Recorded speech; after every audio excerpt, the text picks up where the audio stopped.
my guitar's on the floor. Hey, I'm alright.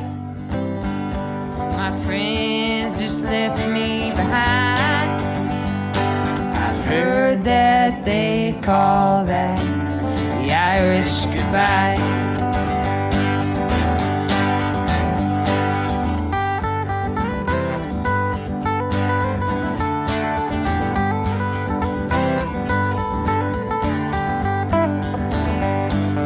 Eventually I left there and walked the city streets. Athens, Georgia, thank you for taking care of me. Thank you, Ed. Sometimes friends, they leave you all by your lonesome self. That's when you ask for whiskey, Irish and top shelf. Hey, I'm alright. My friends just left me behind. Heard that they call that the Irish goodbye.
right, 2 o'clock, you are tuned to 91.7 FM WXPR Rhinelander.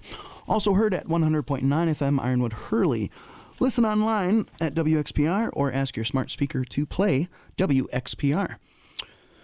Oh, that was Blue Skies Eternal from Peter Fippin's latest release, Into the Ancient.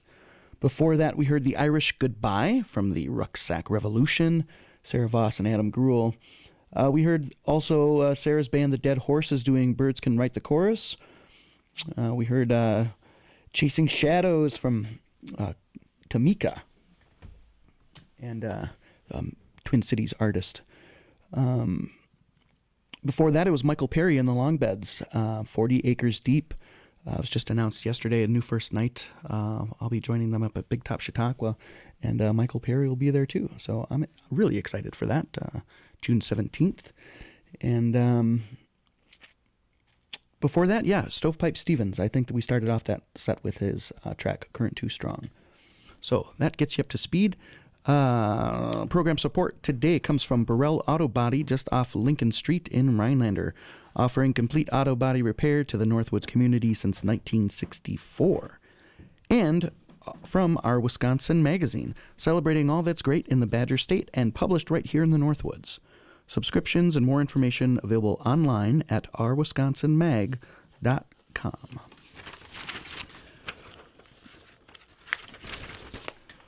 Well, it's a real treat when we get to have a guest in Studio A here, and today it's very sweet. There's a big old treat right in front of me. His name's Anthony Lux. He's the Piano Duke, and we've heard from him before. But excited to have you on your own little tour de North here. 8 shows in 10 days, or eight appearances in 10 days, and you recently had moved down to Austin, Texas, where you've got a residency on 6th Street, playing your piano, doing music, which is what you do. And that's about one of the most prestigious music streets if you're talking about music cities. And, that's pretty awesome. So congratulations on, I'm not, let me say I'm not surprised because you tend to go after it. You tend to get after it. Yeah, no, I do my best to try to get after it. And like it's for me, playing on 6th Street is it's pretty cool because, like you say, it's like a prestigious music town. It's a prestigious music district right downtown. All the other live music is going on out there at the same time. So it's like, I don't know, it feels like I'm where it's happening at, and that's a really good feeling. And you grew up a little bit in Texas. You spent some years growing up down there, right? I did, yeah. I even graduated from high school down there in San Marcos, which is kind of like a little further south of Austin. It's like in between Austin and San Antonio, but it's right there in Central Texas. And I'd like to say that you picked a good winter to be down south, but I think people in the Southland had some winter weather this year. They did, yeah, a little bit. Now that's not your fault, is it? People have been blaming me at every place I play at. They're like, "Oh, did you bring this with you?" Did you bring this with you? Yeah, I know. They're always like, "Hey, man, we know you're from Wisconsin." Yeah. Uh-huh. And I'll be like, "Yeah, well, y'all know this isn't cold yet, right?" I had to stop wearing boots, with the leather soles, you slip on the ice and all that sort of stuff. I have rubber soled ones. I've got ones that are leather soled, and I've got ones that are rubber soled, and I wear the rubber soled ones when I know they're gonna get wet or salty or whatever. Bad weather and yeah, I've even got some fake ones that are not even real leather. That way, you literally can't ruin them. Like I've got patent leather cowboy boots. That's awesome. And okay, so. It's just nice to have you here in the studio. It's nice to catch up because it's been a while. And it's nice to do this at 2 p.m. as opposed to 2 a.m. Yeah. Oh, for sure. For sure. For sure. So let's do a little timeline of releases. We have Elephant in the Room being your debut album, which came out just like the year of the pandemic. 2020, yeah. And no wonder why they thought the snow was your fault, man. Yeah, I know. This guy has no chill. Yeah. Here comes this kid. I can't believe putting out music during a pandemic. Yeah, I can't believe bringing the snow to Texas. I can't believe I recorded and released it in during the pandemic. That was crazy. Yeah, and my first experience in the studio, really trying to do a realized original album was definitely an experience, man. And then right away, the next year, I released this other one, this Turn Up. I get it right out there right away. Yeah, man. I mean, And that's been great. Until I recently got a phone call. It was the only way to connect with Steve Carman. It was like listen to those couple tracks where he makes a special appearance. yeah, he does. He appears as like I'm not dead yet. he appears as like a I guess like a pirate bosun. Like Yeah, it's perfect. and then he also makes an appearance as like James Bond's boss or whatever, as like M. Also perfect. Yeah. I mean, I thought so too. I wanted to give him a chance to be really like R, and also really like quite posh. Yeah. know? Well, that's so cool. Did he? So he had to go to Mark Wayne's studio to put Yeah, those he was, in. he was there in house, and he even sings a little bit on the album during some of the refrains on the pirate tune. And he was definitely there in studio, which was great to see him in studio. It was great to be seen myself, doing some of my stuff in studio. Yeah. Since he was a mentor and a teacher. Yeah. Well, and I just know too, a lot of people sometimes will do remote sessions, record something here, ship it off there, that type of stuff. And I wasn't sure if that happened on this album with any of the tracks that or any of the players. No, it was all done in house. It Okay. was all done in house. Mark even plays a little more steel on this one, and we had Charlie in, we had Jed Nyland in. We definitely, it was all done in house. Again, it was all mostly like long full takes and not like a whole lot of overdubbing and stuff like that. Like there was definitely more layers on this one. I went back and did more synth work. I went back and did more organ stuff and ended up backup singers as well on this one. But no, it was always done sort of in that studio. It was all organically coming together in that space. Yeah, it's really, listening to the tracks on that, you can definitely tell that there's a lot going on in certain places of certain songs. And it's always just, I was like, whoa, what am I hearing here?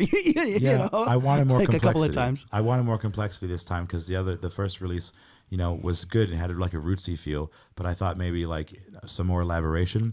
And there might be some places where there's like maybe a little bit too much elaboration, but I'm really on the whole, I'm really pleased with how it came out because like it does feel like an evolution or an advancement or a step forward on what I did before. And that's like, I guess, the goal, right? To always be growing. Yeah. Well, and you were talking about we were talking about your piano and your keyboard, and you related it to like a phase of Elton John's career. Maybe it was when he picked up that certain Roland keyboard or started using it or something like that. Did you feel as though the same thing was the case with the record? If you were going to relate that, to a phase, in like Elton John's career would you compare? I mean, would you have an album to compare it to? I think, or one that might have inspired parts of that. Yeah, I mean, I think, yeah, for sure. Because like the first album was like a little bit more of like the basic influences of the blues and stuff like that. But then, yeah, I would say like Elton John's third album, and the name I'm forgetting the name right now, but I believe it's the one with like Tiny Dancer and stuff like that on it. There begins to be like a little more transformation, and like there's like more personality a little bit almost, and it's like less like a delivering on that influences thing, and more of like a beginning to find like the own space. And then I would say it's like mid 70s, maybe early to mid 70s, because Elton John, like that album came out in 1970, but by like 1975 that's already like stuff like Benny and the Jets and Rocket Man and stuff that's already out by then. So it's like I would say hopefully I'm getting to like a place where like I'm having my own idiosyncrasies be more of the feature than what the influences are. Sure. And I would say he hit that. I would say he hit that for sure by the second or third album. Yeah. Well, it's good to work through those, and and the transformative nature of being an artist in and of itself, is just kind of always exciting to kind of bear witness to that, Yeah, it is strange how you change. You change over time and stuff like that. And I tend to write about my experiences, so when I keep playing all these songs, it kind of like reminds me of like where I've been and what I've done or whatever. And sometimes I think that like I have a stronger connection to whoever Anthony is or whatever. I've got a stronger connection to that when I am writing about myself, because I think it's like a process of me learning about who I am too while I'm writing these songs. Well, and that being said, do you have a favorite on that album, like a favorite track? Oh man, I know they're like children, right? They're each their own magical creations. It depends. I like Here to Stay a lot. I don't know why, but that one's really grown on me a lot. I really like Turn Up, which is a title track, because it has a lot of production, a lot of brass and all that stuff, and it, it's kind of like is like a window into like my personality. When things get a little bit difficult, I try to bear down a little bit. I try to like turn up the brass. Just try to punch through if you can. I try not to get discouraged. I'm not saying I'm optimistic because that would be inaccurate, but I'm very difficult to turn. I'm going to the Rock Candy Mountain. I won't be turned. So like I think that Turn Up, is really it kind of like delivers that determined like 1980s like sports anthem, kind of like push it to the limit type deal or whatever. And I think the whole album has like a slightly 80s vibe to it, and that's kind of like, I used to not like the 80s sound, that glittering, sparkling sound that they sometimes have, but now I really, really dig it. I don't know. I've grown into it, I guess. That clean digital sound. Yeah. Well, yeah, and that's why I use more digital stuff. I use more effects on this one. It was still recorded it with the analog equipment and all that stuff, but we definitely pushed the synthesizer I have to the limit, For sure. Well, do you have a song that you'd like to share? Yeah, sure. I'll do Here to Stay. You want to do that one? Yeah, I'll start with that one. Yeah. Let's see what your piano sounds like. I'll get you a little more. Can I have a little bit more?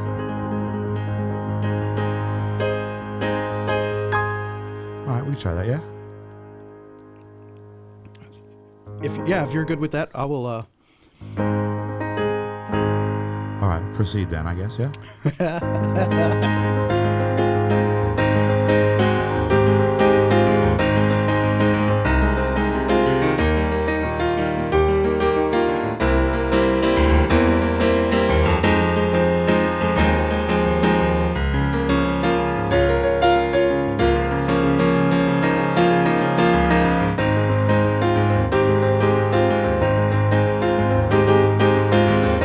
It's okay any day when you're lonely. Just reach out for my hand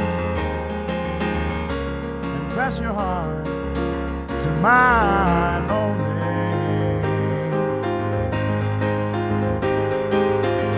Promise me if ever I need you, you will always be there. No matter what I do, after all the times we'll fight, after all the tears I'll cry, come what may,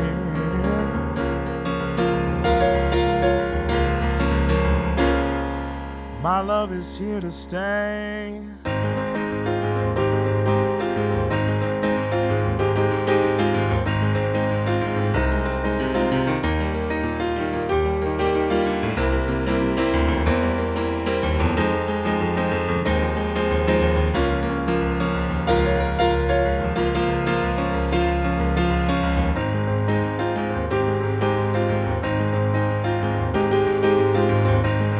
Say it many times and many ways. It wasn't born, it won't die with me.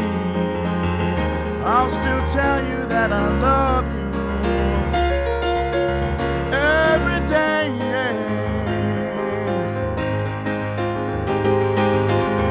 You don't ever have to walk alone. Oh, 'cause no matter where you I will follow you down that twisted road. After all the times we'll fight, After all the tears I've all cried, come what may.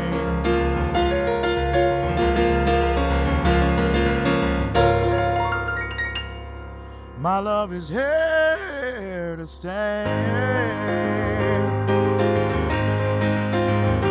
Here to stay.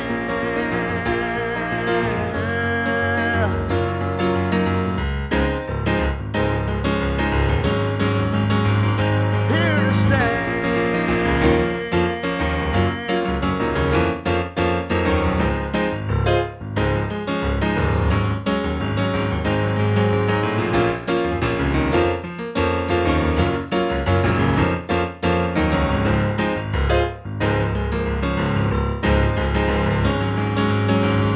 Here to stay.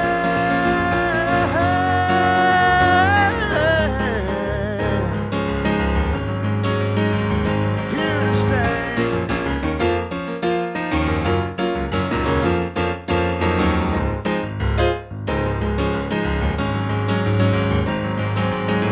I don't wanna give it up. Don't wanna give you up, baby. I'm here to stay. Here to stay.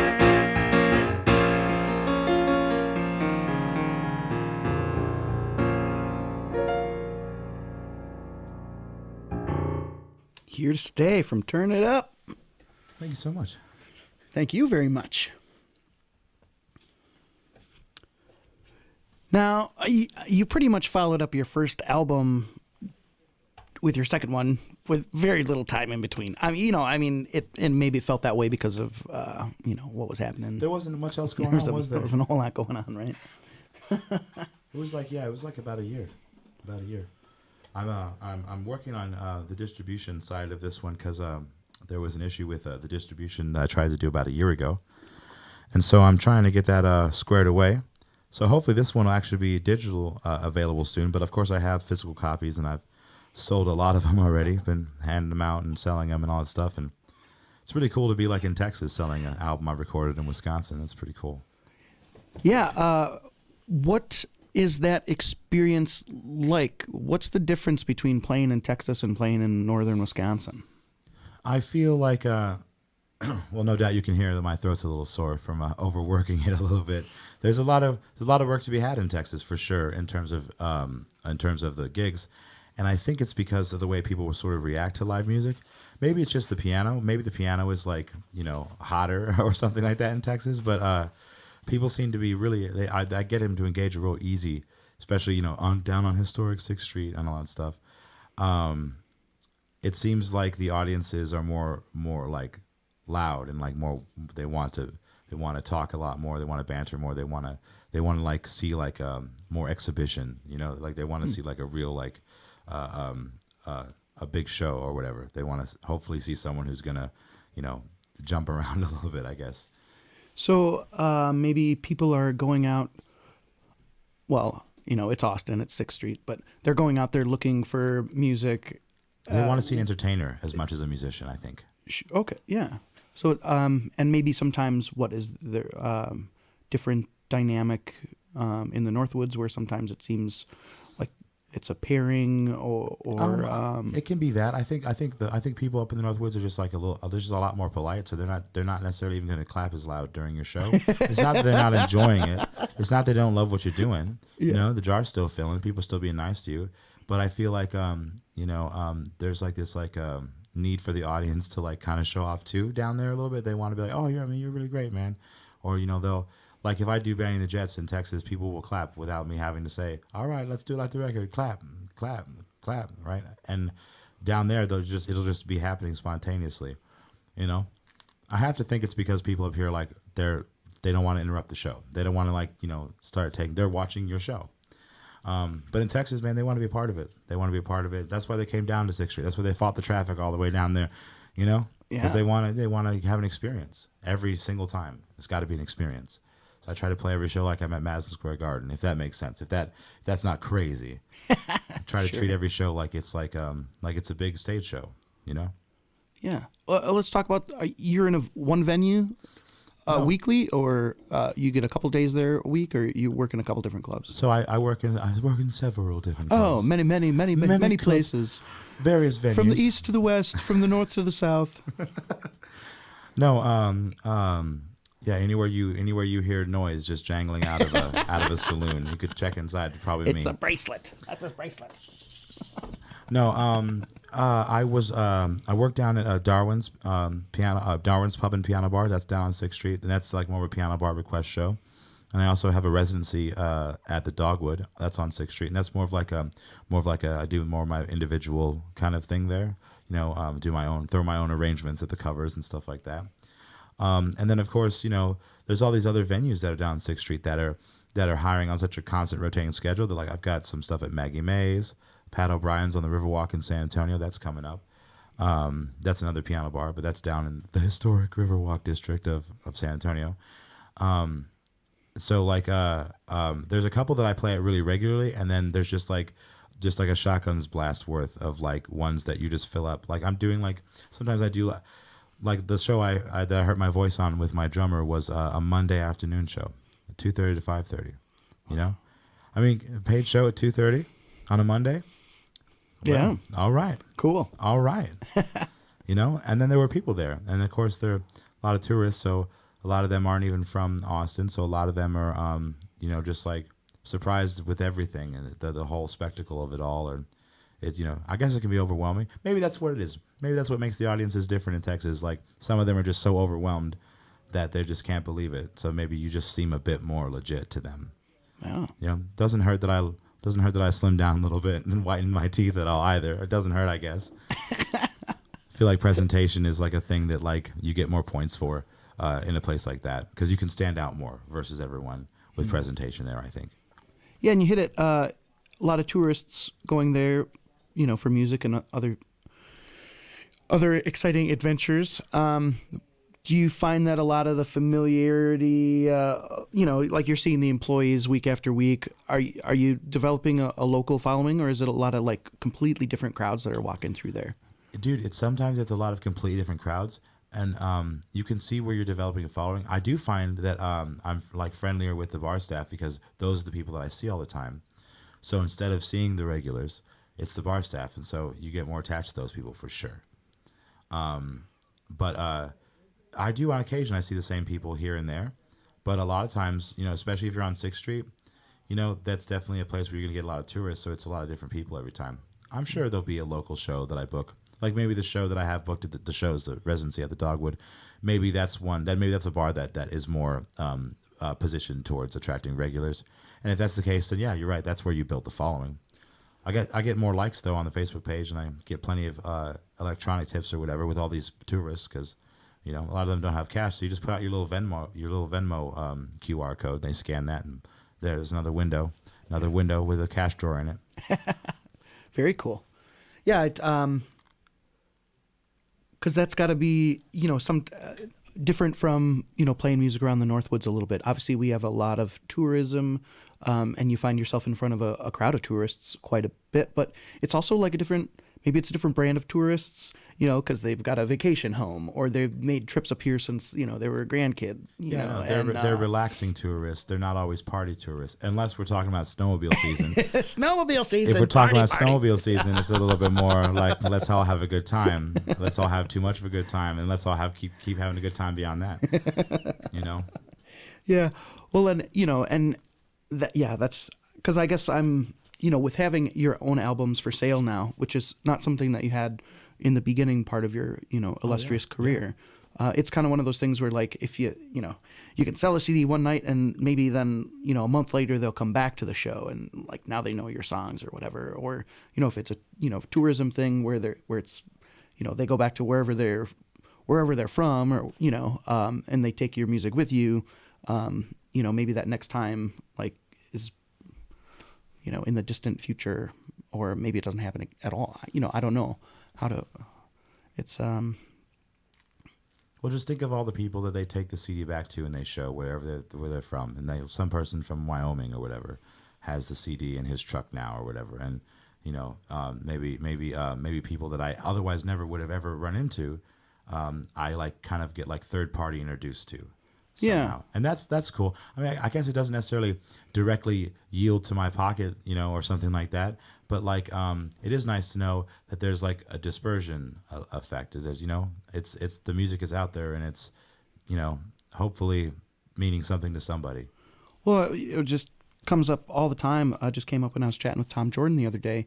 And, right, yeah, somebody's on a vacation. They run into you at the piano playing your songs, and they grab your CD and they take it back home and they share it with their friends. And then their friends are like, oh, well, I've got to go, download it or listen to it on Spotify or something like that. And so that's, that's another way that it can slowly just continue to grow, your audience of listeners. Which, yeah, I mean, it's a whole new ballgame when you got your own collection of recordings to share. So, and Yeah, I you, think so. you were just saying though that you had a little bit of issue with like a digital distribution for the album, Yeah. where it's not. Yeah, I have So to. it's not up yet. No, it's not. It's not. This new one isn't up yet. I have to redistribute it.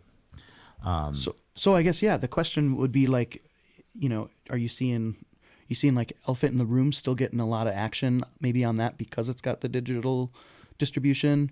I mean, certainly with it distributed, excuse me, it should be, maybe you get into a Spotify playlist and maybe then you really get some more exposure. But like, mentioning at a show, oh, I've got CDs. Some people want to buy it, some people don't. But if you say, oh, I'm on Spotify or whatever, chances are good you might get a listen. Chances are good they might go and hear it once, Sure. That may not count for very much, but like that's still, I mean, it's again, like with a CD, at least it's out there, Right. and that's like a good feeling to know that like it can be reached, it can be got to. Yeah. Yeah, that always a fine line between too much exposure and not enough, right? Yeah, nothing's worse than bad exposure, except none exposure. Yeah. Hey, speaking of exposure, you want to expose us to another song? Yeah, absolutely. Do you want to share one from the record, or is this a different one, or a cover song, or a new one, or what are you feeling? Oh man, I think I want to do another one from this one isn't from the record. This one is brand new. I haven't released it or recorded. This is a worldwide debut. This is a debut. This is a debut right here, right now. Okay, what's the title of it? Do you have a title yet? The title is Just a Taste. Just a Taste. And do you want to talk about the inspiration behind the song? Yeah, I can do that. I mean, you don't have to. No. We can just play it. We could talk about it afterwards if you want. Well, I guess I can give you like a little brief, like a sort of like an intro to this song. Because yeah, some of them are from personal vantage points, and others are. Well, and this one definitely is, and I guess the easiest thing I can say, the most palatable thing I can say, is that I can be a somewhat selfish lover or whatever. I'm a selfish person a little bit, and this is a song I wrote about wanting more from my partners, and like one in particular, I really like, really like them a lot, but I want more from them. I want like all of them.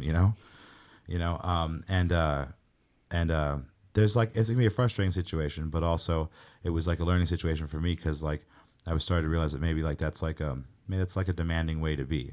Maybe that's like, and I begin to question like, is that healthy for me? Even I can see it's not healthy for them. Is that healthy for me? And so that's kind of what this song is about. Sort of accepting that like, maybe there are good parts and then maybe there are bad parts about who we are, but we're like all trying to be made whole somehow or whatever.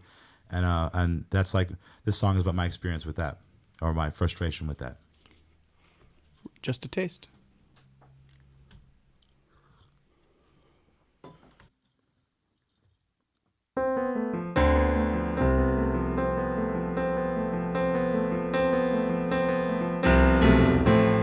Let me in or let me go.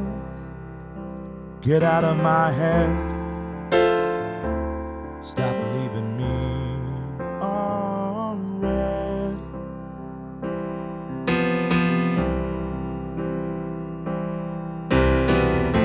I got too much of my heart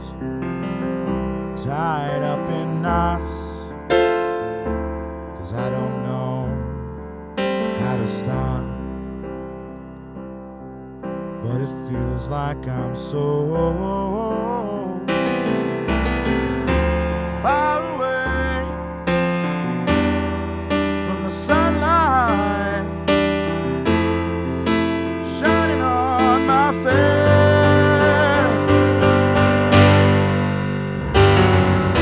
1,000,000 miles from your embrace, selfish and afraid. I've got to have you all, not just a taste.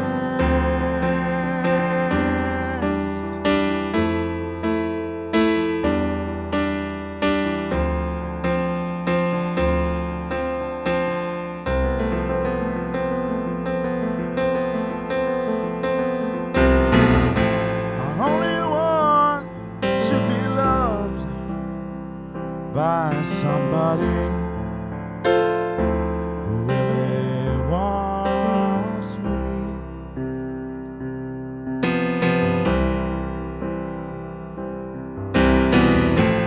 Nothing more that I can say. My reckless heart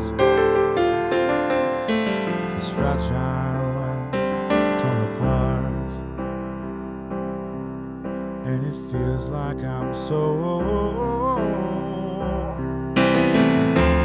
far away from the sunlight shining on my face.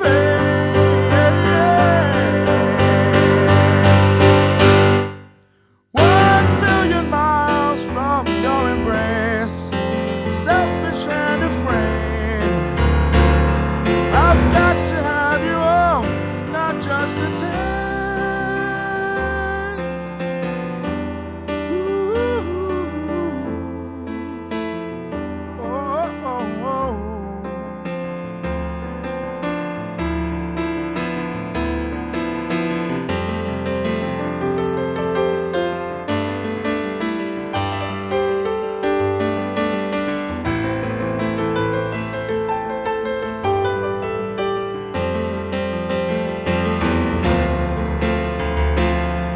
I've got to have you all, not just a taste.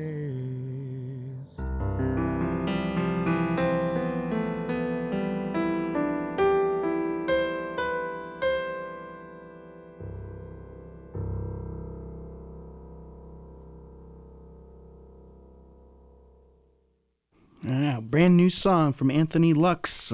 Program support for WXPR comes from the Wisconsin Department of Health Services. Quitting commercial tobacco is easier with help from the American Indian Quit Line, a partner of the Wisconsin Native American Tobacco Network. The Quit Line offers medications and one-on-one support from professional coaches who respect American Indian culture and traditions. More information is available at wiquitline.com or 1-888-7AI-QUIT. So you think that the next album will be recorded in Texas, or will you come back north and continue to work with Mark Wayne? I mean, I do like working with Mark. Mark is fantastic. He's got a fantastic studio, and he's got a fantastic process. I don't know. I mean, certainly it might be more convenient for me to record it in Texas. But then again, you know, I like to do things like, you know, in like the big, long single takes. I like to do things where you're recording multiple parts at once. So, like, you know, that's an ideal situation to come up for a week or two and bang out an album with some of my collaborators, and then spend a week in the glorious, wonderful, hopefully sun shining at that time of the year, Northwoods. And, you know, I mean, I'm definitely going to be up here again in June for my sister's wedding, so maybe I'll sneak into the studio at that time. I mean, I don't know. I really enjoy recording a lot. I thought I wouldn't like it, but I really do like it. And you really get like a sense of like you can see the improvement like happening. It's really like you can feel yourself getting better as you're like trying to like, you know, knock down these big, you know, tall problems or whatever. You get like a lot of backbone or whatever. You know, you start like relying less on, yeah, no, I'm great, I've got this, and more on like, you know, I've done this. Yeah, let's do it. we're ready. Let's go. Yeah. You know, it's a better situation. It's a bit more mentally comfortable for me. Certainly more emotionally comfortable for me to be in that mindset. Is there a particular order of things that you've found works well for you in terms of like, you know, going for the basics, and then do you redub your piano? Do you do live vocals and piano with as many, you know, people playing on the record as you can have it, you know, at that time playing? What kind of process have you settled into? So with Turn Up, it was a lot of Jed and I laying the foundation tracks together, foundation piano, foundation drums. And then, you know, the intention was scratch vocals. But on a lot of these tracks, the original vocals and the original piano stayed as is. And a lot of the drum work, if not almost all the drum work, stayed as is. And then he just went back in with Latin percussion or with extra sound effect percussion and laid that on top. And I went back in with more keyboard sounds or synth sounds and laid that on top. Then we laid in some solos. You know, if there's a solo that was native to the original foundation track, that solo stays in the album. You know, if there's like a guitar player, you know, he was probably dubbed in a separate session.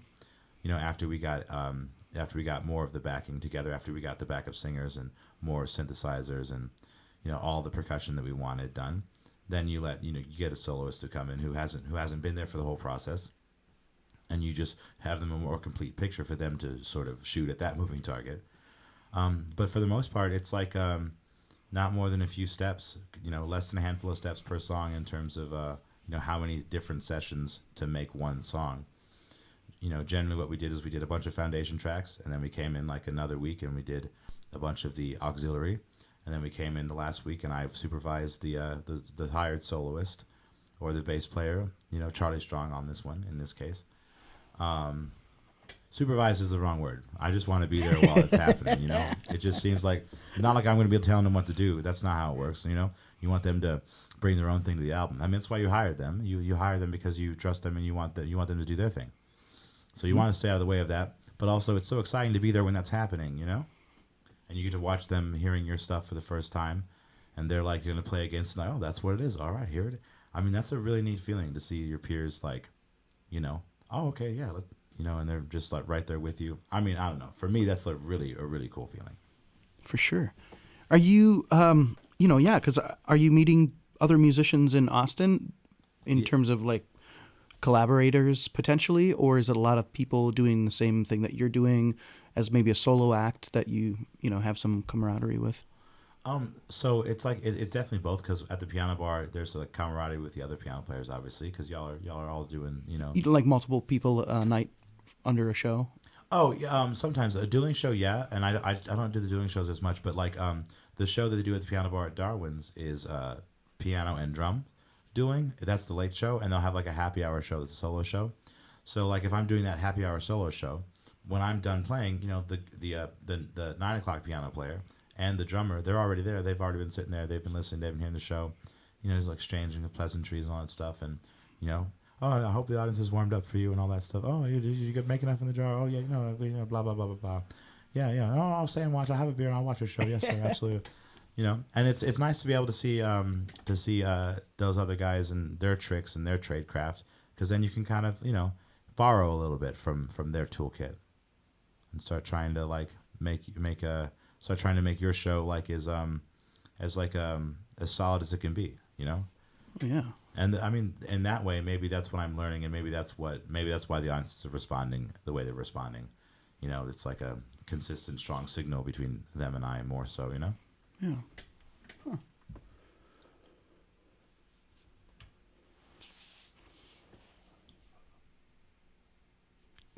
Well, you've got to have like, yeah, I mean, I don't know. I mean, I just remember hearing you talk about this album that just came out, and you know, your visions are so strong. You know, when you put together your goal for your record and the elements that you want to have involved in that. And I know that there was a lot of collaboration, you know, as you mentioned, with Jed, working on the tunes and the arrangements and stuff. And no Steve Carmen. Shut up. Oh, Steve Carmen's trying to get a guest appearance here today. He's trying to get some airtime. You can't have it, Steve. Can't have it. Talk to you later. Oh my goodness. Oh. Yeah, it definitely feels like I achieved more of what my goal was on this album. You know, I wanted it to be a more flashy, slick production kind of thing. And I wanted it to sound like it was like an evolution on what my sound was before. And I wanted to like try to like incorporate some elements that like I had like maybe been resistant to incorporate before. Sure. You know, there's like really like Butch Maddock plays some incredible guitar solos on this album, like just shreds it.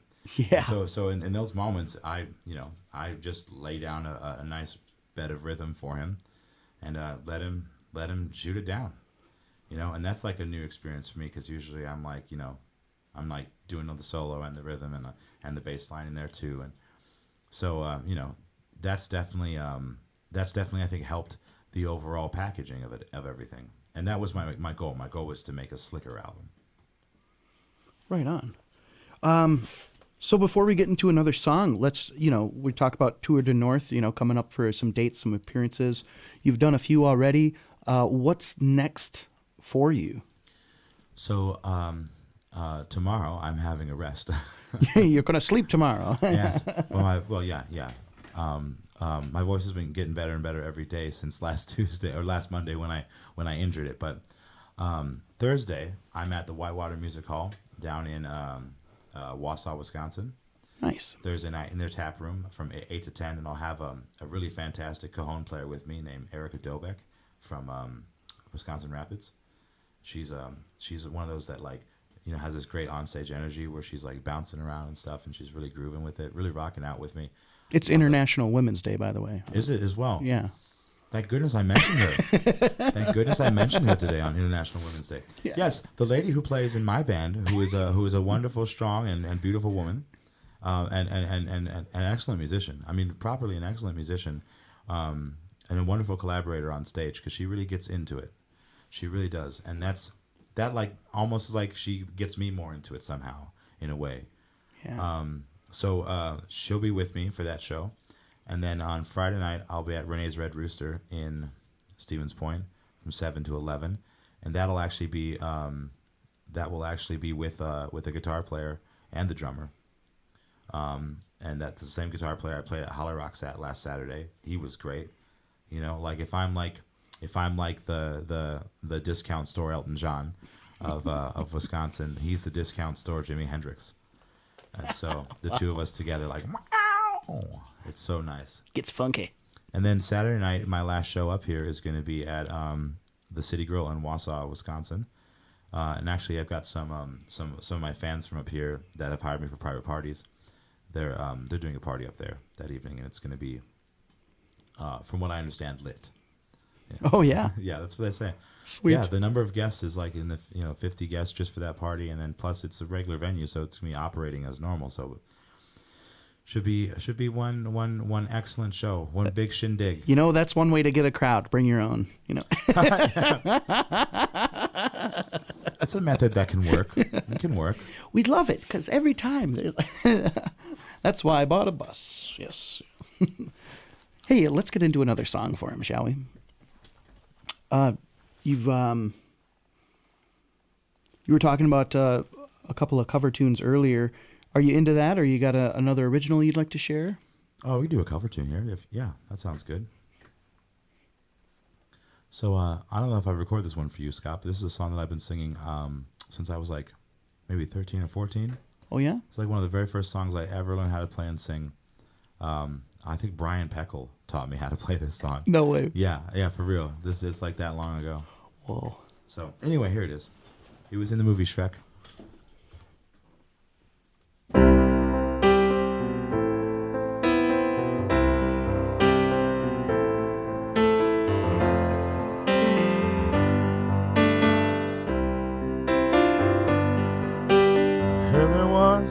A secret chord David played and it pleased the Lord. You don't really care for music, do ya?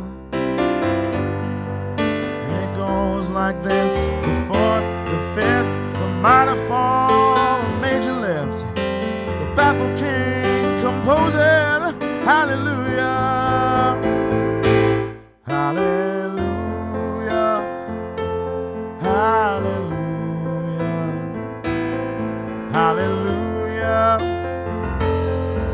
Hallelujah.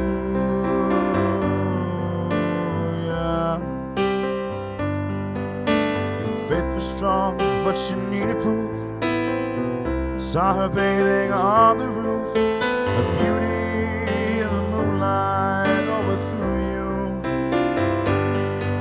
When she tied you to her kitchen chair, she broke your throat and she cut your hair. From your lips she drew the hallelujah. Hallelujah. Hallelujah. Hallelujah. Hallelujah.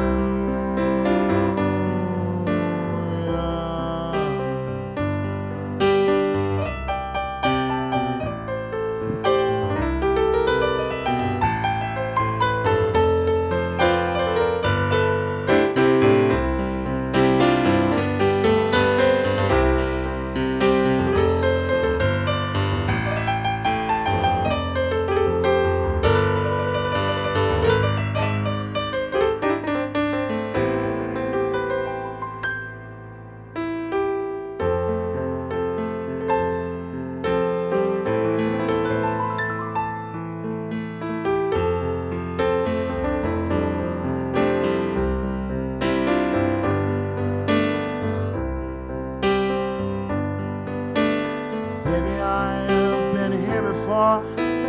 Know this room, I've walked this floor. I used to live alone before I knew ya. I saw your flag on the marble arch. Love was never a victory march. It's a code, it's a broken hallelujah. Whoa, hallelujah. Oh, hallelujah. Hallelujah. Hallelujah. Hallelujah. Oh, hallelujah. Hallelujah. Hallelujah.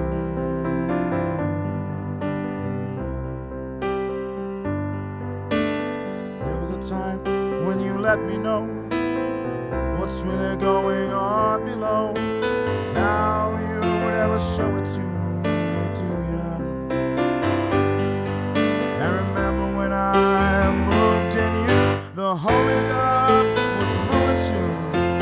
Every breath we drew was sweet, hallelujah. Oh, hallelujah. Hallelujah. Hallelujah. Hallelujah. Hallelujah. Hallelujah.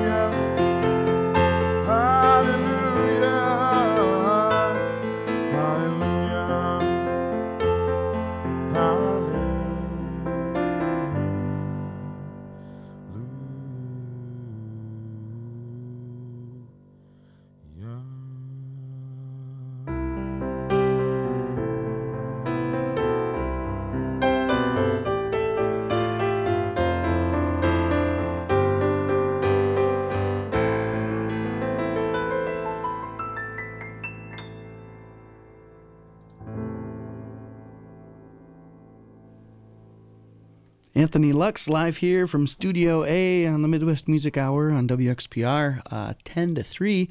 Thanks for joining us this afternoon. Whoop, whoop, doop, doop, doop, doop, doop. Is there an echo in here? Yeah, so how you feeling about things overall? You think full swing away with the gigs and everything? I mean, you were able to travel up here. You got some gigs going on. You got some steady things in Austin. Is that really, I guess, is that more or less the grind until the next album? Kind of get more established where you're at in Austin, and kind of see where that goes. Yeah, I think so, because like you want to have those good, like, solid tentpole gigs where you have your regular friends and your regular audiences and stuff like that, or you want to still keep doing some of those tourist ones so you catch all the new people, so you can always be checking the sharpness of your edge against that. But yeah, the goal is to get a little more established, a little more dug in down there, because like, I mean, there's a higher ceiling down there. I mean, it's like the sky's the limit down there almost, it seems like. So I'm hoping I can be a more successful musician, and I'm hoping I can then broaden my horizons by coming up with new ways to invent myself, or new ways to reinvent myself. And I mean, the goal is to always be doing music. I've been doing music as my full-time living since I was about 19 years old, and I very much want to continue doing that.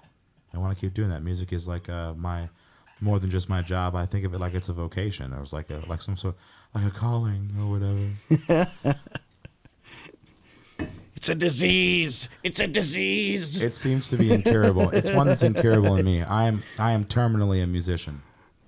Got a fever. The only prescription is more cowbell. More cowbell. More cowbell.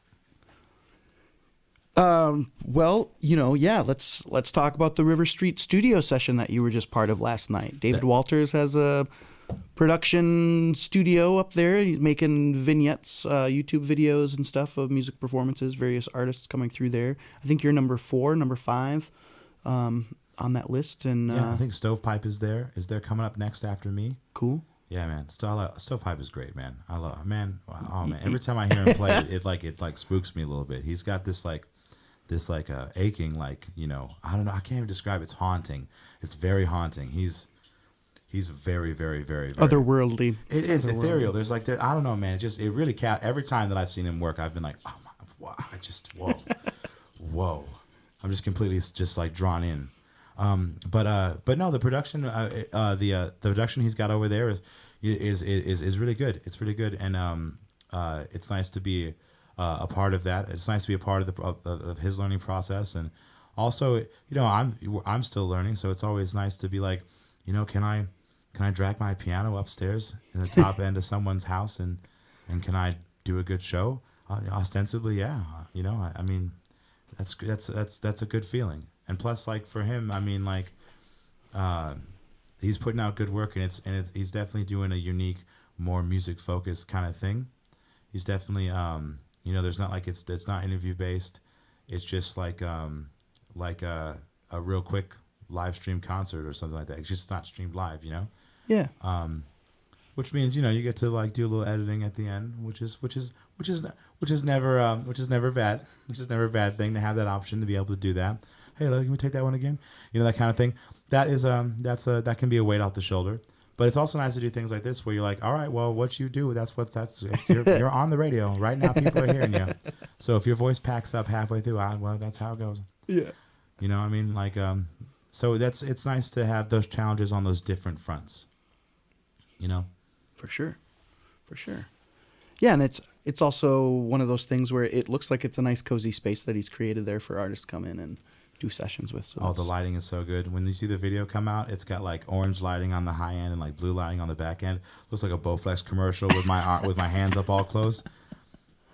It's like and he's got like these like pans and zoom effects that like really, really enhance it. Like really makes it like, I don't know. It's not a static thing. It's like, so in that regard, engaging, right? Yeah, it's really engrossing. Yeah, and maybe it's my own vanity, but I was watching him edit some of it, and I was like, wow, this is really like I'm conveying well here, and that's what you want. You want to be like, oh yes, I shined through, or I shone through. The Anthony that I meant to be is the one I see on the tape there. Yeah, so many times there could be other things standing in your way of fully realizing that. There's always there's always technical things, mental things, whatever it could be. Yeah, musicians are always performing English against life in order to get to the stage in the right mindset, right body set, right all of it. Like, oh, I ate a pancake and now I have to burp, but I got to sing. That's what right. do I do? Well, you hope that you can be on beat about it. Yeah. Yeah. We're coming up close to the 3:00 hour. Do you want us? We can do another song before then. And let's do "Turn Up." Yeah, let's do the title track. Track to the most recent release. I'm excited. I'm over here. It's so recent, this release, that I'm like, oh, let me make sure that I have the words here in front of me, because nothing's more embarrassing than forgetting the words to your own song. I'm over here. Barking out the Elton John stuff on the daily, and I hardly ever forget a word there. But then I go try to do one of my own songs, and I'm really into it, and I'm doing a good job, and everything's going good. And I'm like, oh, wait, what was the next verse? Oh, no. Oh, no. How does the next verse start? Oh, no. I just need one word. I need one word. Oh, no. Because you start to realize that, you play the Elton John stuff, and I'm sure you have the musicians that you play often. You play that stuff so much, it's like it's in there. You can't forget it. But then you got to do something original for a second, like, oh, how does that go? How did that go again? Yeah.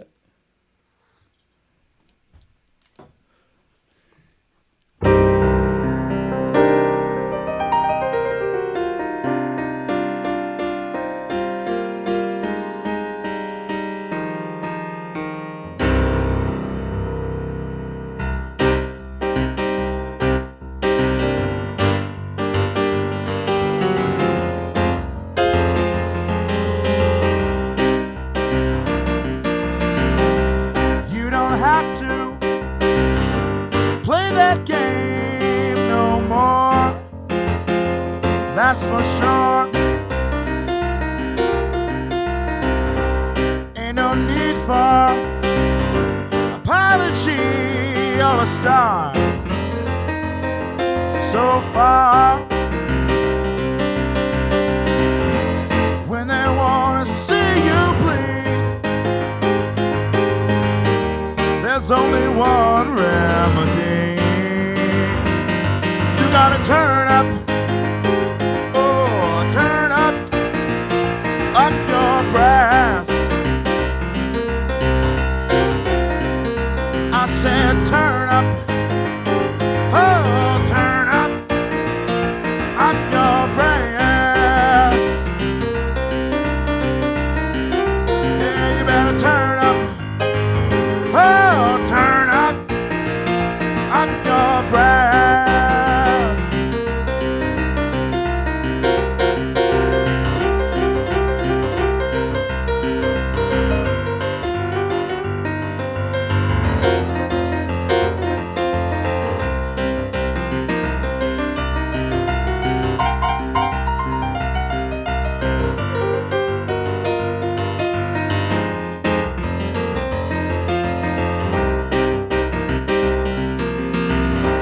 They will try to bring you down out of fear.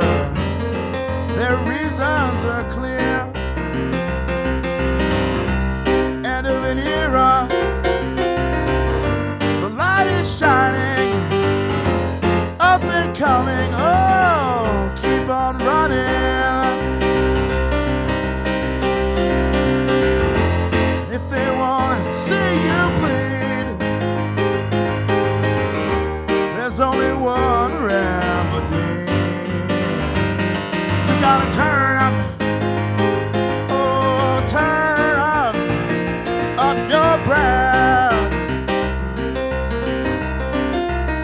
It's a fact, you gotta turn up, hey, turn up your brass. I said now turn up, hey, turn up your brass.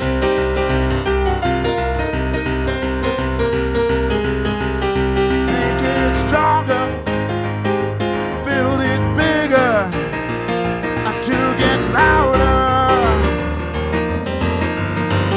Send it higher to the top of your lungs. Take it bolder. Yeah, turn up, oh, turn up your brass.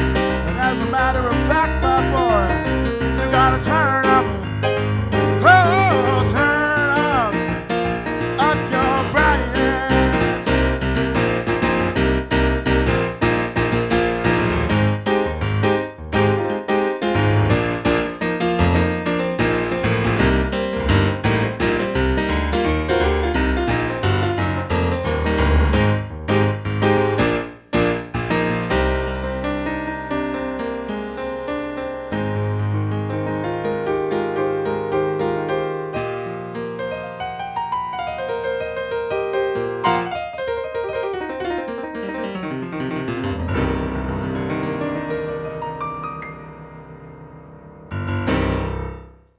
Title track to the Turn Up release as Mr. Anthony Lux. It is 3 p.m. and you are tuned to 91.7 FM WXPR Rhinelander, also heard at 100.9 FM Ironwood Hurley. Listen online at wxpr.org or ask your smart speaker to play WXPR. Support for WXPR comes from Whitewater Music Hall, downtown Wausau, presenting Joseph Huber with guest Good Morning Bedlam, Friday, March 11th at 8 p.m. More information and upcoming events can be found at whitewatermusichall.com. And when are you at the Whitewater Music Hall? Thursday? I'm there. Yeah, I'm there on the 10th from 8 to 10. All right. Cool. Yeah, so if you're down in Wausau or you can get there, that's where Mr. Lux will be. With Erica Dobeck on the cajon. Yes.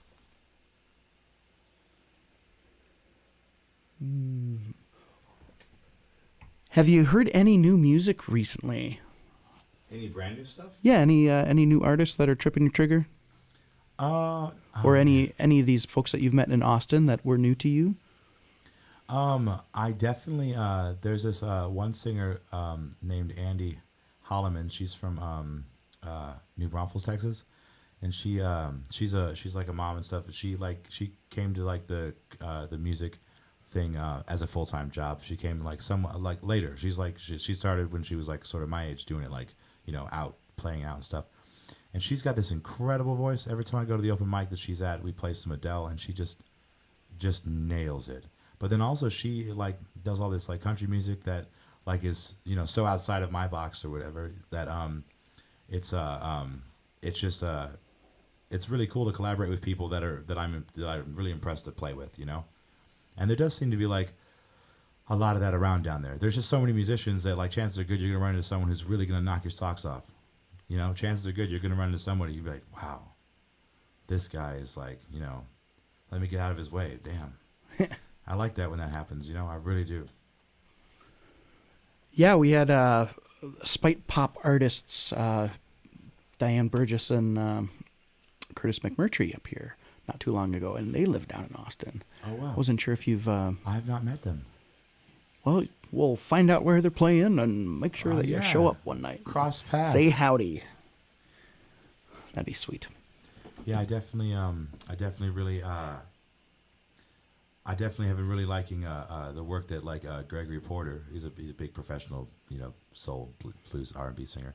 I like the work he's been doing a lot lately because he's been like sort of going way outside of that old school jazz box and like getting this like really funky pop place, but never like losing the carriage of that like beautiful rich soul singing kind of thing.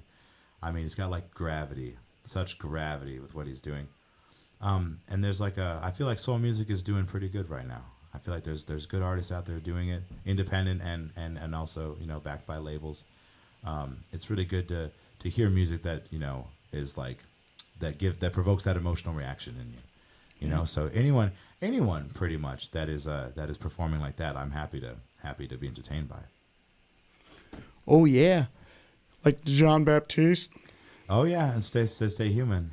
Yeah. I'd play it, but we'd probably get in trouble for probably copyright. You know what I'm saying? I love. I mean, he's from New Orleans, but he's actually a Juilliard educated piano player. You know, he's like super legit, like papers and all. You know, not just honorary degree. No, that's a real degree. That's really him. I mean, the way that he incorporates that New Orleans sound, which can at times be a loose sound, the way he makes it bright and brilliant, it's like, you know, reminiscent of like Stevie Wonder and stuff like that, where it's just like these transitions are so like fat but well handled. But I mean, really good. Yeah, that guy's great. That guy's splendid. He's won some awards lately, hasn't he? Perhaps. I think he might have. I think he might have done some. I think he might have got some accolades lately. Yeah, perhaps.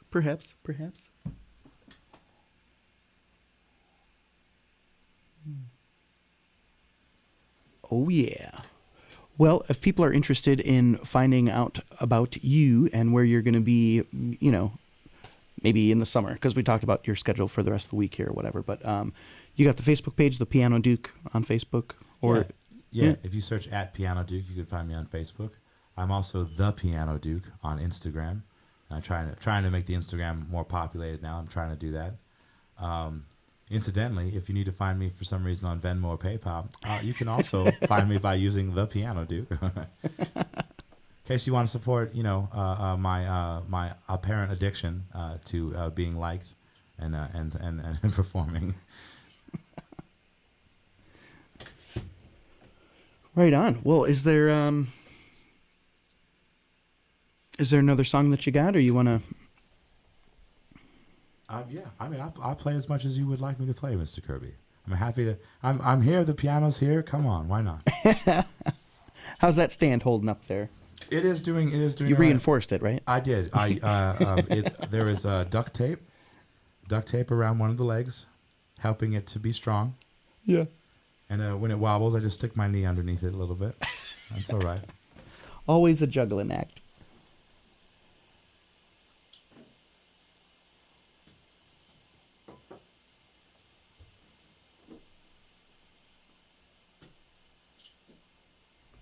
Oh man.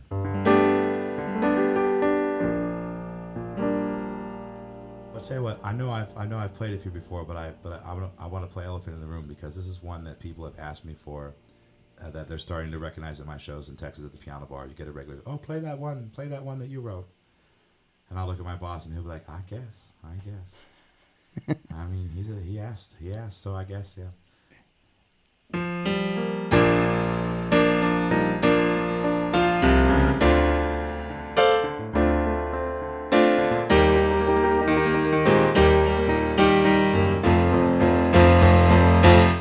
I've had enough of this drug called love, making me sick, like poison in my blood. Honestly, anybody tell me why does piano make me wanna scream?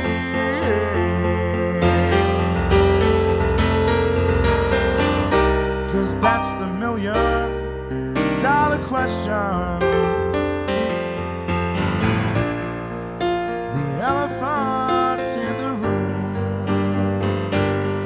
I know the answers, but I just don't want to. 'Cause I won't deny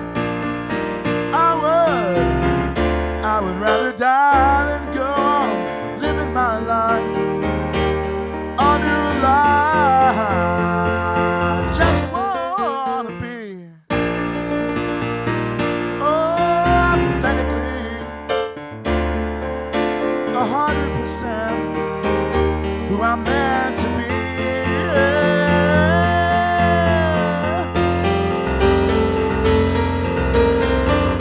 'Cause that's the $1,000,000 question.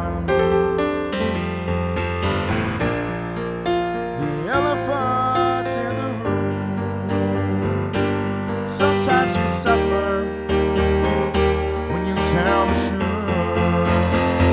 but I'm gonna tell you the truth.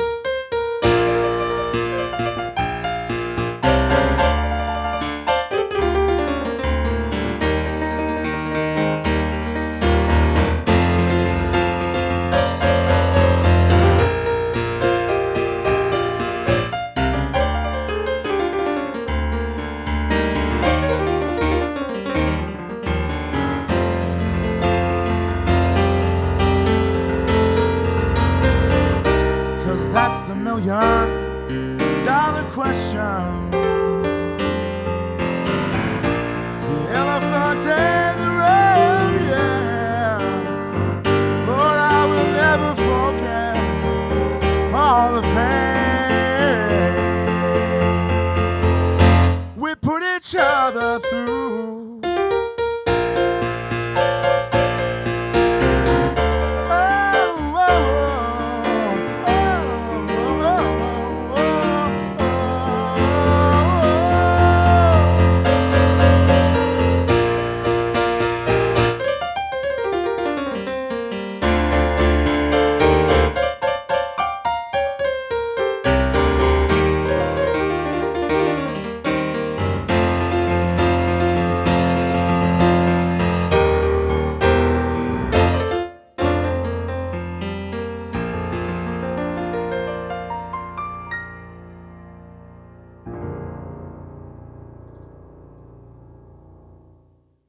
Elephant in the Room, Yeah, that's the title track from the first album right there. called The Elephant in the Room. That's exactly right. Can you imagine? I start the whole album off with like, oh my goodness. Yeah. I mean, in hindsight, oh man, that's like zero chill right there. Just like bang, bang, bang, right in 6/8, boom, boom, ba, ba, da, da, dum, da, da, ba, da, da. I mean, my goodness. Right into the old school R&B, a simple pickup and right in. Oh man. Yeah. I know, but I mean, it's very hard sometimes for me to do things that are like that, cut and dry and like basic, but somehow like everything you need is right there. That's like the meat and mashed potatoes approach right there. And sometimes I do benefit from dialing it back a little bit and like, oh, just be very not matter of fact, but not in a banal way, you know? Right. Yeah. What is the next? What's the next step there? What's the next thing that you got that you want to incorporate like on your next album with this batch of songs that you're putting together? Is it clear yet, or is it still kind of getting formulated? It's still kind of getting formulated, but I think what I want is I want to have like a more I want to have like, you know, live brass, like a horn section, you know, and I want to have like backup singers, not just myself and a couple other people doing some vocal harmonies. I mean, like dedicated, like, you know, like Ray Charles kind of like, you know, shoop in the background. Yeah. I don't know. You know what I'm saying? I want to go a slightly gospel-y, slightly like, you know, flashy route. But that's just my intention right now. You might find that I go further out in the pop method, try to go further alternative. I'm not sure what the next step is, but I know that when I do it, I want to do it bigger and better than anything I've done before. I want to do it with lots of extra. You know, just I was thinking about was sometimes when artists will collaborate with other artists for an album of like not necessarily covers or whatnot. And, you know, usually it's like the Ray Charles has all these people in joining him on his greatest hits or whatever it is. The album was called Genius as well. Loves Company, right? Yeah. Yeah. What a way to get it. I mean, if I could get away with that one day, maybe. No, a collaboration album would be cool. Maybe an album of covers would be good. You know, I mean, I'd be happy to do like a swing album or something like that. You know, goes, you know, fly me to the moon. You know, do something like really outside the box. You know, I mean, compared to what I've recorded already. Sure. Yeah. Yeah, that'd be interesting. I wonder, you know, when you'll just come back up north, you'll just get all your friends together, you know, Stovepipe will sit in on Love Boat or something, you know. Oh, my goodness. Yeah, what I should do Anthony Luxified, way too fast, way too loud, way too much banging, but they're jazz standards. And, Yeah. and they'll all be duets or something like that. That'd be pretty sweet. Dude, I know which one I would do with you. Oh, yeah? Yeah, it'd be like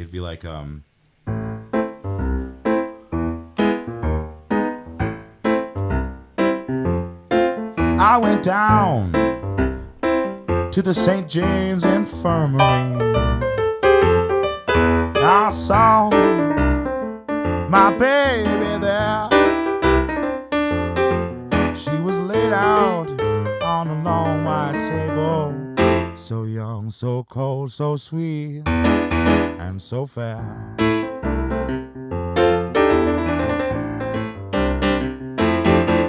Woo! Something like that, man. Why not? Oh, just a sneak peek. Just a taste. Just a taste. Oh my goodness. Yeah. No, I really have been enjoying, I think, my journey as a musician a lot lately. You know, I'm not sure why it is, but it feels like everything's congealing a little bit more in terms of like me, who I am. I don't know if I'm getting any more successful or famous or rich or whatever, but I'm getting by. I'm surviving, and you know, sometimes I even get to live a little, and that's a really great feeling. You know, to know it's all coming like, you know, from the collected experiences of the last like 12 years of my life, you know, being a musician.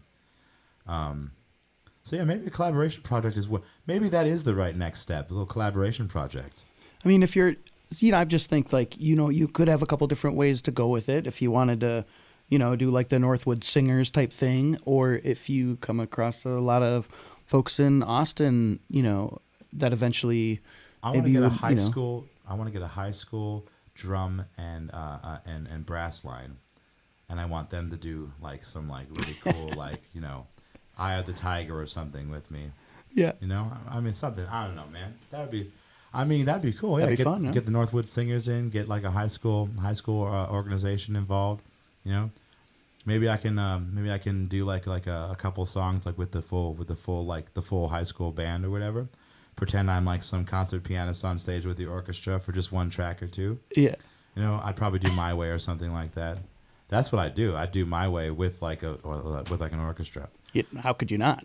I mean, because I'm like only 30 years old and it seems a little pretentious, but I don't know. I mean, it's a beloved song, and I'm sure the experience of like playing with an orchestra, that's something I really want to experience sometime. I'd love to do it live, but just to get the feel of that would be incredible. I mean, all the great pianists or whatever, the goal is always, I guess, to do the concerto, and you have like the 72 piece orchestra and the conductor, and they're all like backing you up, and you're the soloist, one man with this gigantic table of an instrument. Yeah.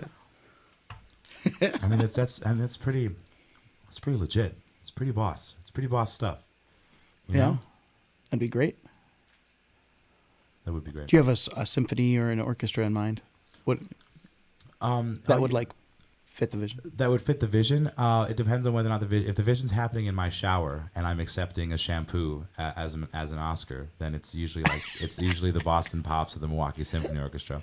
I think in reality, I would labor over creating a lead sheet, and I would have to beg or make a donation to a high school organization. Like, would you for a grade for the semester, I'll come in and rehearse with the students, and I'll tell them all about my adventures as a professional musician.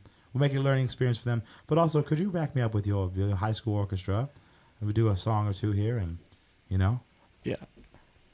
it'd be great. Be up there. And now, ladies and gentlemen, we're going to interrupt the Christmas concert that you came to see your children play at to have this man who graduated from the school 15 years ago. He's going to be here to play. And no, but I mean, I can think of that. I'm sure there'd be like a cool like pep band. I'm sure I could go to maybe I could entice someone at one of the staff at Merrill to help me set that up. They have a fantastic band program out there. I'm sure they have enough students. Sure, we can stag a handful of them from the drum line and a handful of them from the brass line, and get them to record. Oh yeah, that'd be sweet. How cool would that be? You're 17 years old, and you're like, yeah, I'm in the studio with this piano player. Man, that'd be that's an experience I would have wanted to have. Absolutely. Well, there's always lots of stuff to dream about. A lot of goals to be had out there, a lot of different possibilities, and sometimes it's just settling on it and then figuring out what it takes to get after it, which never really has seemed to be a problem with you in a way, because you're tenacious when you when you put your mind to it. Hard to. Yeah, once I know what I want, I definitely I'll scrape the bottom of the barrel to try to get it. I definitely think that's like probably an asset. Sometimes it can make me a little bit. Sort of prickly or difficult, a little bit. But I think that there's a lot of situations I might not have been able just to coast through. I had to keep my foot on the throttle sometimes, to get through. And I feel like knowing when that's necessary and when that's not necessary. Now that is where the proof, and that is where the adulting begins. Knowing when you need to press hard, and when that's okay, and when that's the right choice, and when that's too much of a chafing situation for everybody else. Identifying when that is and when that not is, that has definitely been something I've been noticing I'm getting better at. A lot of people maybe changed their approach to performing or music, through working through the pandemic and stuff like that. What's your biggest takeaway from the whole experience? Was there a moment that you you thought, oh gosh, now what? Or was there something that you did that it was in reaction to, not being able to go out and perform? Were you able to write more? Did you expand your, digital presence, like on, videos and recordings and stuff online? I know some people who said, I'm just going to go and, bus tables for a while or something, they weren't bussing tables, let's be, but, how did it change you as an artist? Oh man, there was like a really scary 3-month period where like there were just no gigs for anybody, and that was like definitely an unpleasant experience, because then you're like, oh man, this is like what I do and I can't do it right now. Not only am I missing out on getting able to do it, but like this is also how I make my living. So it's like you feel extra not effective, but then I did some streams. I did more press stuff. I did try to expand my online presence, and yeah, of course I did more writing. I did the recording. That first album that was recorded during the pandemic. So in some ways, I guess that's how I got to the silver lining out of that one. I just sort of like turned inward and maybe developed a bit more of who I am as an artist, or what my intentions are as a musician. That definitely was a lot easier to focus on when I wasn't so busy trying to get up and get to my gigs every night. And of course we did live streams, and that was a way to make some money. And of course I did more interviews and stuff like that. And that's all experience that's done me, that's stead me in good, done me in good stead or whatever, because now having more experience with the press and having more experience of understanding what like an interview entails and all that stuff, it makes it a lot less stressful, makes it all go smoother. So now things are back open up, and I'm doing more and more shows, especially more shows than ever now in Texas. It's good to know that I already have the skills to like, contact the local radio station, and like, maybe I have some connections where I can be vouched for a little bit and stuff like that. And that's just like having the CD. It's like all these things are adding to the mosaic, and it's giving a more like impressive or stunning sort of, kind of impression. So I feel like the pandemic has made me have to adjust in ways that have made me appear to be much more legit, and that's very good for business. But also I feel a lot better about being a musician and doing what I'm doing, because now it's like a full project in every direction. I'm always twisting and doing something somehow, some way, and like then. I think that the prescient need to always be like mining somehow, that's definitely what the pandemic has taught me more than anything else. It's like there are situations like that might come around, and so you have to like basically always be utilizing all the time that you have and all the efforts and all the energy to try to be like realizing this goal, because otherwise, you just don't want to leave something on the table, and you don't want to take the chance that you're not going to get to where you think you ought to be. You got to keep plugging away at it. Otherwise, you end up in a situation where maybe you lose the zeal for it, and that's not where I want to be, for sure. I can't imagine what that would be like, and I hope I never feel it. Right on. Yeah, and I guess too, some people were.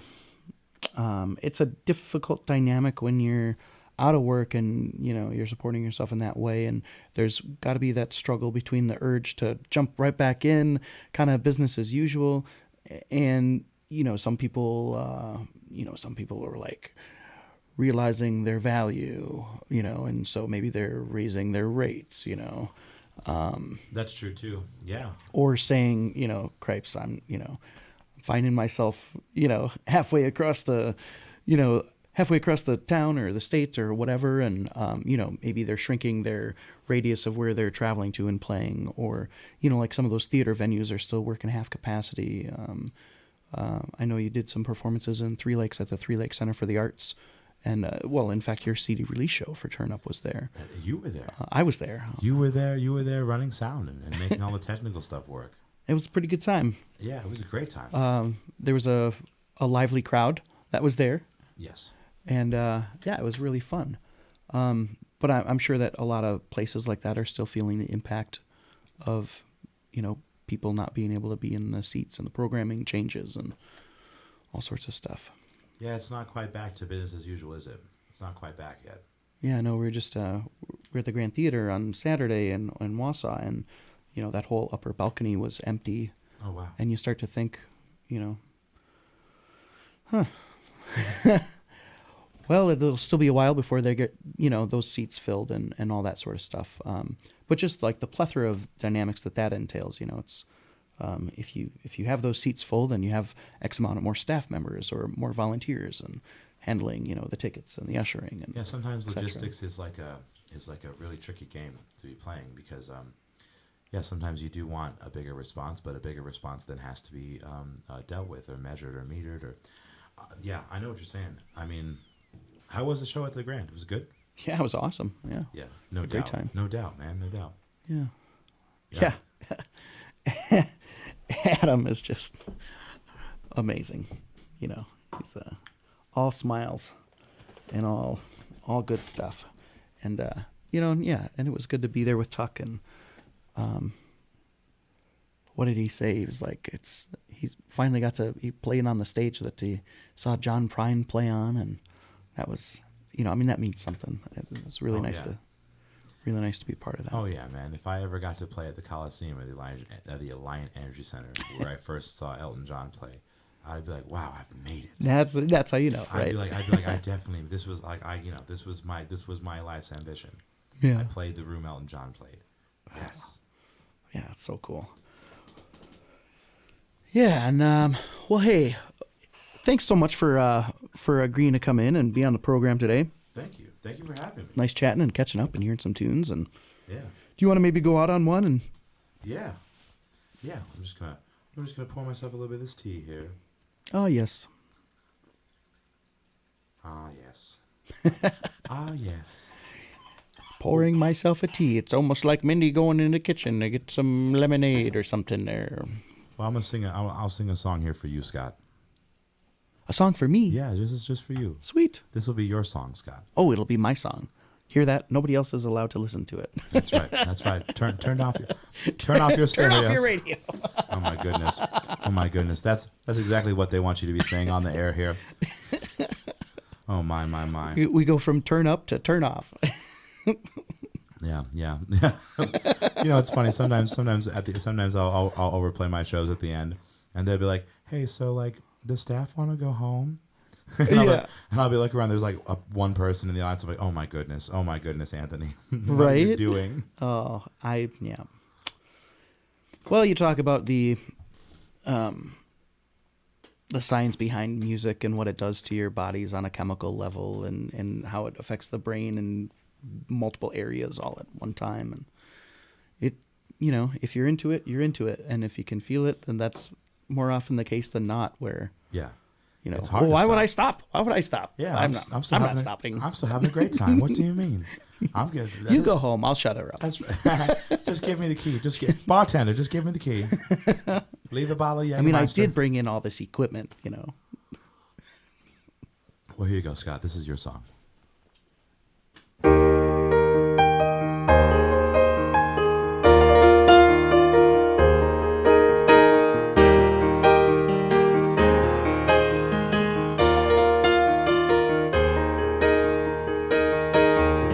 It's a little bit funny,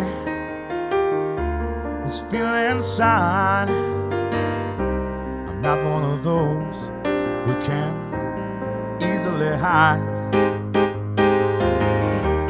Don't have much of money, boy, if I did, I'd buy a big house where we both could live.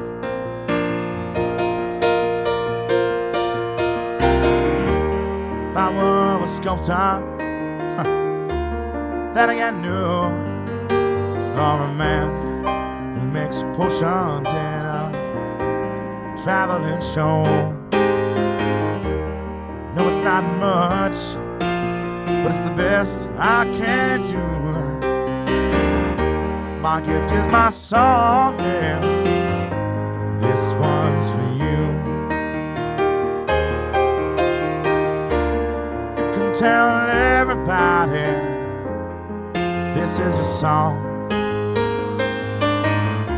It may be quite simple, boy, but now that it's done,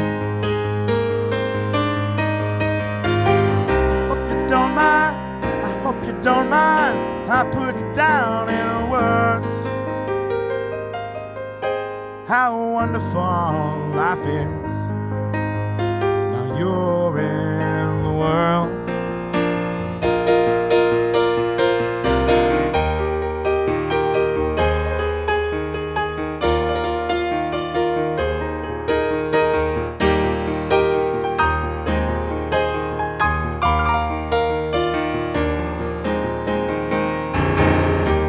Sat on the roof, kicked off the moss. Well, a few of the verses, well, they got me quite cross. The sun's been quite kind when I wrote that song. It's for people like you that keep it turned on.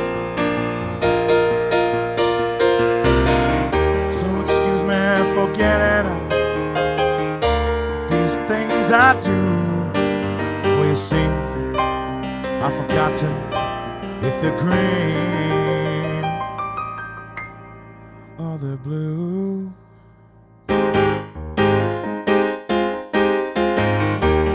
Anyway, the thing is, what I really mean,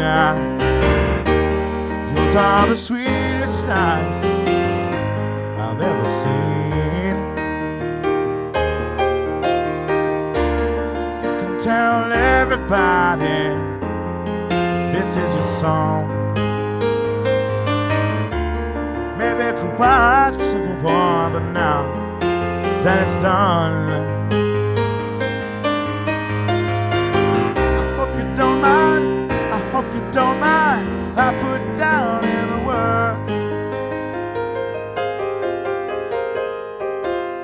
how wonderful life is. Now you're in the world.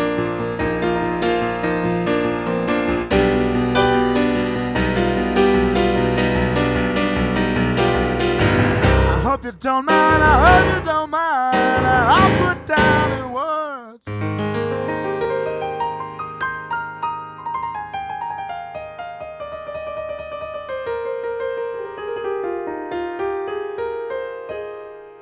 how wonderful life is.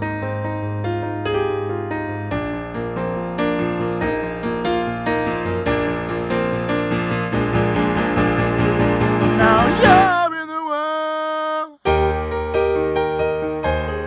Oh yeah, yeah.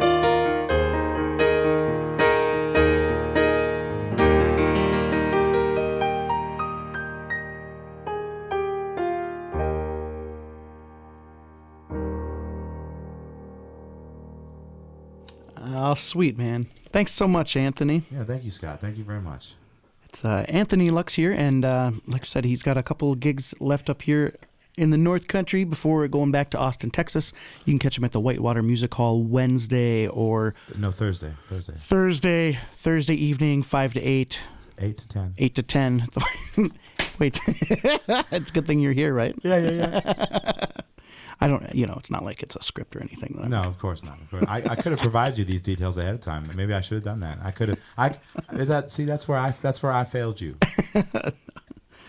All good in the hood. All good. But yeah, thanks so much for being here. It's great to catch up with you, and we look forward to hearing what's next. What's next from you? So yeah. Oh, I'll definitely keep you guys in the loop, man. Definitely like coming for a visit. And I definitely like feeling like I get to come back to my old stomping ground or whatever, and play some gigs and stuff. It is a good feeling. It's real nice. Absolutely. Vacation is good, but it's also good to be working while you can travel someplace for something. I mean, especially with the rate that gas is speedily becoming more precious. Yeah. Yeah. It's nice to be able Might have to go back to the virtual gigs for a while. just because of the price of petroleum. Yeah, that's right. Yeah. All right. Yeah, and we'll be sure to try to stay posted on when Turn Up gets distributed Yeah, on absolutely. the digital platforms. That way we can share that on the page here. So For sure. all right. Well, hey, a special session of the Midwest Music Hour today, live from Studio A. Anthony Lux in the house. I want to thank him for joining me this afternoon.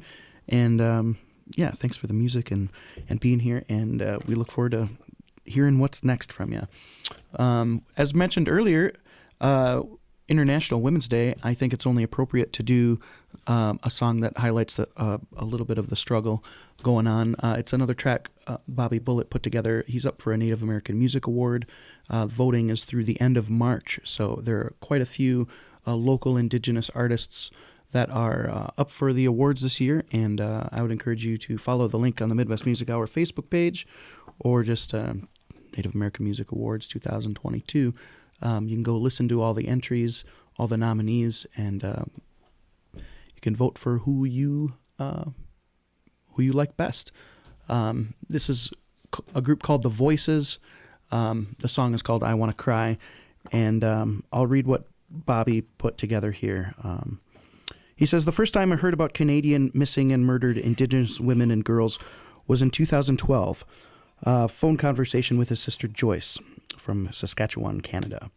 He asked Joyce for more information. After some time passed, he says, I received a number of newspaper clippings from her about the victims and their families. According to the families, there seemed to be no sense of urgency by local authorities to investigate the cases. After further research, I found that reports of missing and murdered Indigenous women and girls began as far back as the 1970s in British Columbia, on Canada's Highway 16 between Prince George and Prince Rupert. This area is now known as the Highway of Tears. Indigenous missing and murdered women and girls of Canada, as well as those of the USA and worldwide, deserve news coverage. And I Want to Cry honors the sanctity of life and is interpreted and sung by the voices of women and girls. During the recording, tears were shed. I want to thank all who participated in this project. Bobby Bullitt, St. Germain.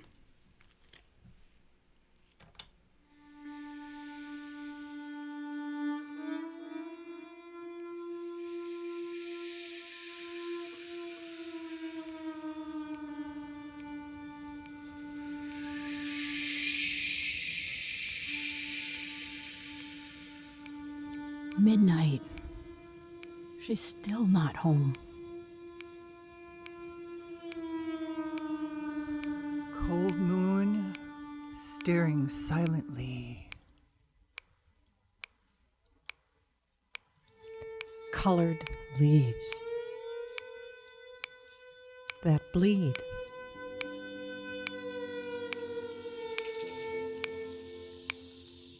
Stealing from the families.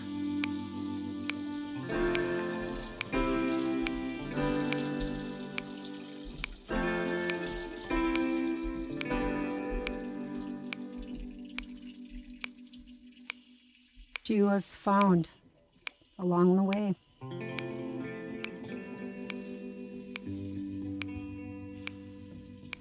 Says the blue jay in his necktie suit.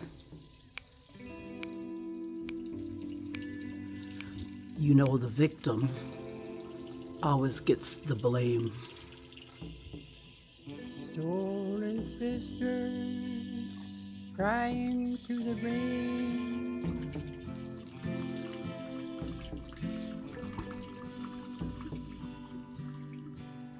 I wanna cry, genocide. I wanna cry, genocide. There's a sadness in the sky for a mother's lullaby. I wanna cry.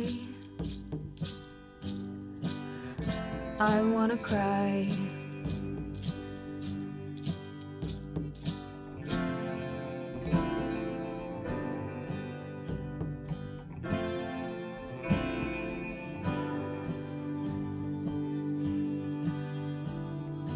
Sister,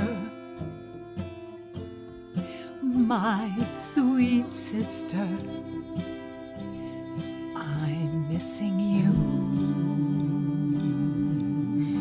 I'm missing you. I wanna cry. Genocide. Genocide. I wanna cry. Genocide.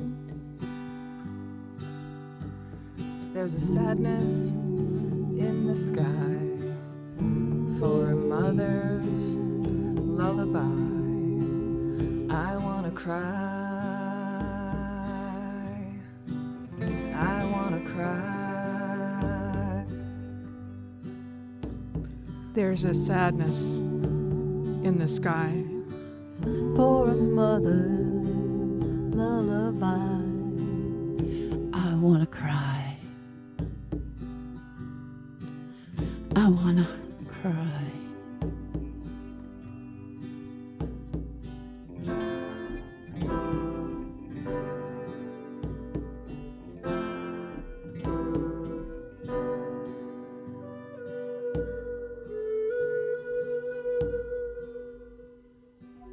Mama, Mama, I'm on my way back home now.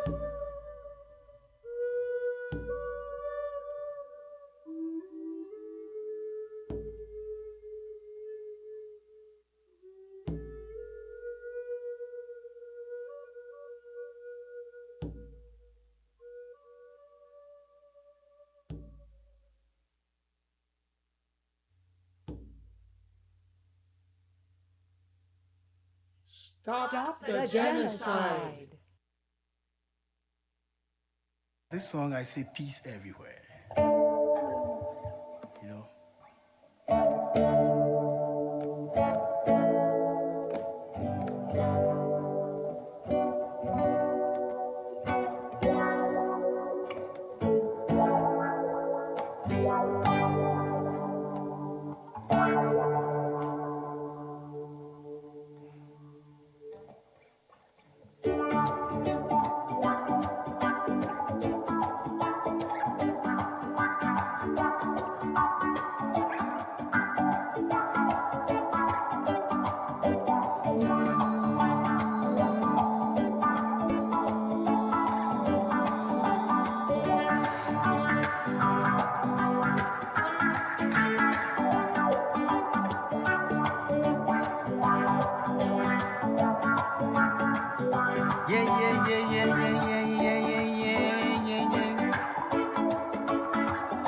I say peace, peace, peace, peace, peace, peace on this earth. I say see how we can make it. Up and down, it can be heard in my song. Music have done it. Yeah, yeah, yeah. I say let's make peace through music together.